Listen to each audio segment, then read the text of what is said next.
அது நடைமுறைக்கு வருதுன்னா அது ஒரு உன்னதமான ஒரு புனிதமான ஒரு நூல் எதுனா சுந்தர காண்டம். 6 காண்டங்களில் மிகவும் முக்கியமானது, பிரசித்தி பெற்றது, அனைவர் வாழ்விலும் வீடு நடைபோட துணிந்த நூல் எந்த நூல்னா சுந்தர காண்டம் என்று சொல்லலாம். சுந்தர காண்டம் இந்த 68 சர்க்கங்களை உடையது. இந்த நூல் இதை பாத்தீங்கன்னா நிறைய ஸ்லோகங்கள் இருக்கு. ஒரு சிலர் எனக்கு ஸ்லோகங்கள்லாம் எனக்கு படிக்க தெரியல, நான் சுந்தர காண்டம் எப்படி படிப்பேன் அப்படின்னு கேட்டீங்கன்னா உங்களுக்கு ஒரு சின்ன புத்தகம் இருக்கு. சின்ன புத்தகம் அது பாத்தீங்கன்னா உங்களுக்கு விலை கூட 15 ரூபாய் தான் இருக்கும். 15 ரூபாய் இல்லைன்னா 20 ரூபாய் தான் இருக்கும்.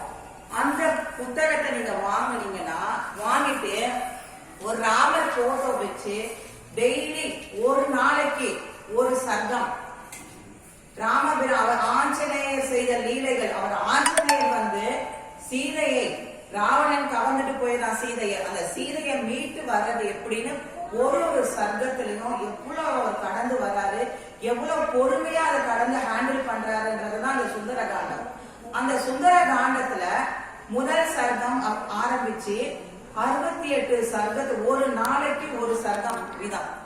இது 48 நாட்களுக்குள்ள முடிஞ்சுடலாம். 48 நாட்கள்னா ஒரு மண்டலம். அந்த ஒரு மண்டலம் முடிக்கும் போது ராமர் பட்டாபிஷேகம் அந்த போட்டோ வாங்கி நீங்க என்ன பண்ண ஒரு நைவேத்தியம் வச்சு வழிபட்டீங்கன்னா நினைத்த காரியம் கைகூடும். நினைத்த காரியங்கள் என்னென்ன காரியங்கள் உங்களுக்கு வேணும் சொல்லுங்க பார்க்கலாம். திருமண தடை, திருமணம், குழந்தை பேரு, எல்லாருக்குமே பாத்தீங்கன்னா நோய் இல்லாத வாழ்க்கையே இல்லை. எல்லாருக்கும் என்ன பாத்தீங்கன்னா நான் அங்க போறேன் இங்க போறேன், கை வலிக்குது, முட்டி வலிக்குது, கால் வலிக்குது, என்னவோ தெரியல, எனக்கு மன அழுத்தமா இருக்கு, வீட்டுல படுத்தா தூக்கமே வர மாட்டேங்குது.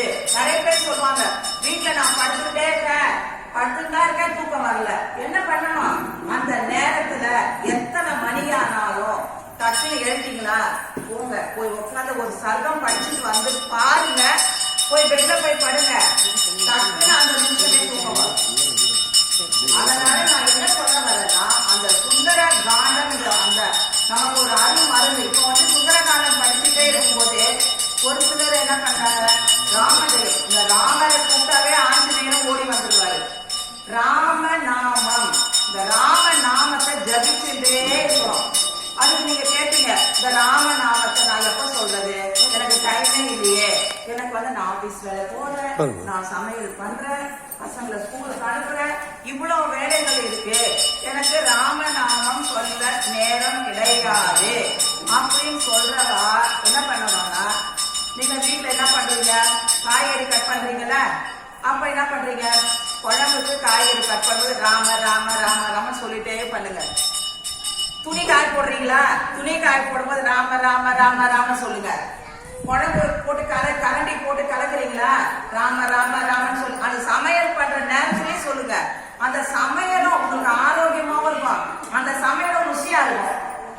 சமையல் ராமநாமம் சொல்ல சொல்ல இந்த சாப்பாடே ருசியாயிடும். நிஜம், உண்மை, உண்மை. நீங்க வேணா பண்ணி பாருங்க. உங்களுக்கு டைமே இல்லைன்னா இந்த மாதிரி எல்லாம் நீங்க நடக்கும் போது, தூங்கும் போது, எழுந்துட்டு எப்ப உங்களுக்கு டைம் இருக்கும், இந்த ராம நாமத்தை ஜபிச்சுட்டே இருக்கணும்.